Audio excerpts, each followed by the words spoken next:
The Blue Jewel. Chapter 5. Part 4. It looked like a palace out of those fairy tales Loaf told her when she was little. There was no peace and happiness in that room. There was a huge tension. There was a dead silence even though there was a large crowd to their right, but they didn't pay any attention to them when they entered. Those people were dark and tall, wearing colorful robes but just watching Gosburg intently in silence. The Denker had advanced to the center of the room and was standing still, right in front of a huge circular bed bowing so wide that Gosburg's head almost touched the floor. Agnorok was behind the Gosburg. The two young women stopped a few feet behind him and listened to a shrill voice speak to the Denker. "My dear Gosburg, you have come back at last. This has been held during the weeks of your absence," said the voice, showing joy at Gosburg's presence. Arian tried to see who was in the bed, but it was completely covered with opaque silk curtains, which prevented him from seeing who was inside. Surely if he stood at Gosburg's level he could see what the king was like, but for the moment he decided to keep the Kendali in the background and listen to the Denker's conversation with the king. "I know, my lord, but I'm back. You have nothing more to fear," Gosburg replied smugly, so much so that Arian seemed to him in very bad taste, given the state of affairs. Thank you.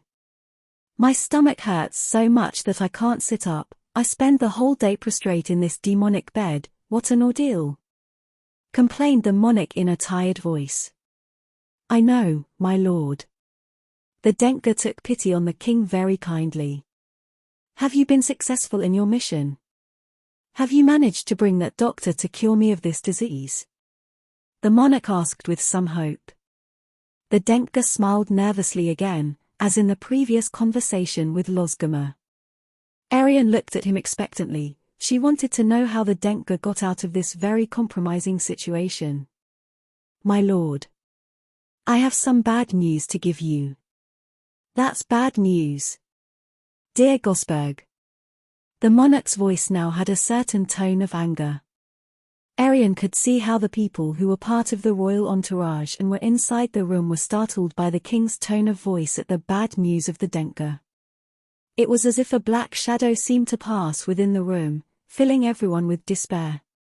If the monarch did not recover soon from his illness, his bad mood could have terrible consequences for his entire entourage. At last Gosburg went on with his plan, after the first part of it had succeeded. "Don't worry, my lord, I, your dear and most faithful servant, have found a solution to your problems that make me so sad." "A solution? My dear Gosburg, tell me, what do you offer me?" The king's voice had a hopeful tone. Gosburg moved forward until he reached the height of the bed. She drew the silk curtains and knelt right in front of the king. Arian could now see him clearly. He was much younger than she had imagined, middle-aged, had a round figure. And his blue eyes looked at Gosburg with sympathy and affection. The Denker must have been someone who was highly regarded by the monarch. Gosburg spoke to the king in a very calm tone that inspired a good deal of confidence to listen to. "In Xeres I found a very famous healer, my lord, and I have persuaded her to come here to treat you." "That's good news. Tell him to come closer," exclaimed the monarch with joy at the good news of his servant, his eyes shining with hope. The Denker looked at the two young women confidently, and with a wave of his right hand motioned for Arian and Vanus to go to him, standing just in front of where the monarch was prostrate.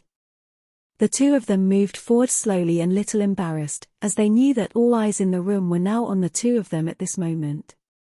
Agnorok moved forward alongside them but remained a little withdrawn. Arian reached the height of the Denker and now watched the king from closer. His skin was brown, his head was as she had seen before, round and bald, but he had a kind expression about it.